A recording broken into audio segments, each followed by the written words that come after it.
Welcome to VAK's lecture.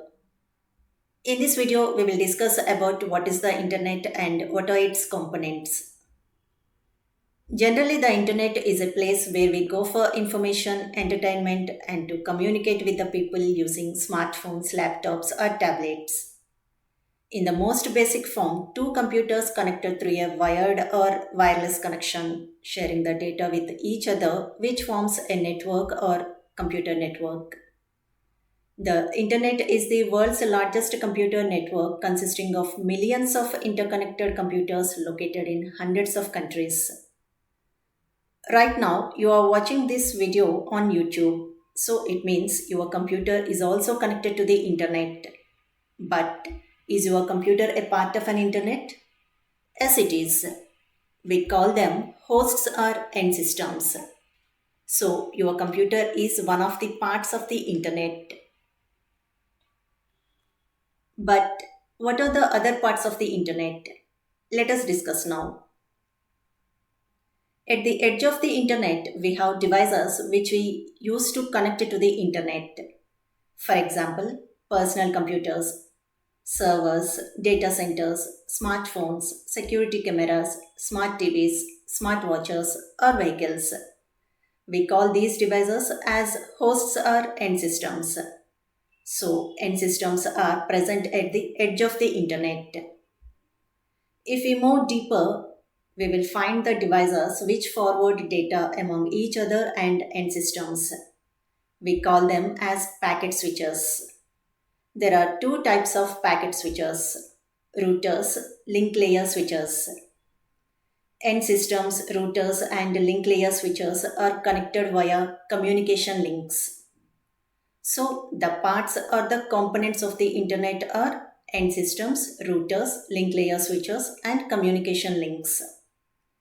A collection of end systems, routers, link layer switches, and communication links forms a network.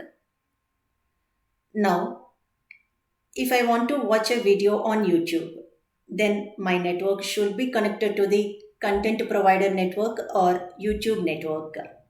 In other words, both networks should be connected to the internet.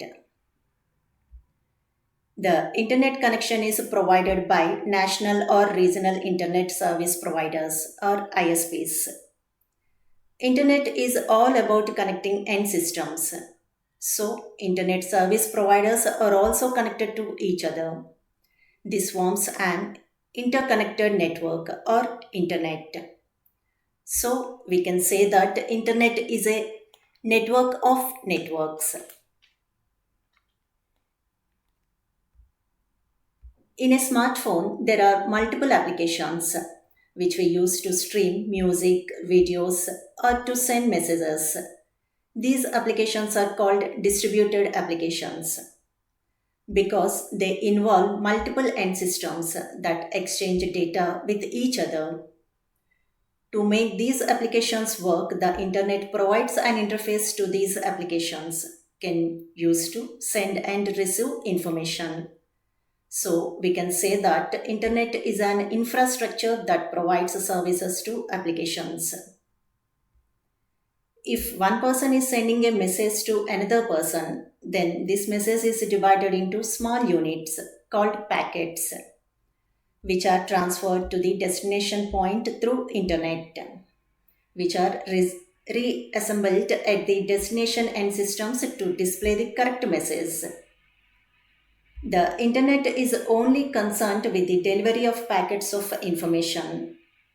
The conversion of packets into text, images, or videos is done by the applications installed on your computer. All communication activities on the internet are governed by the protocols. What are protocols?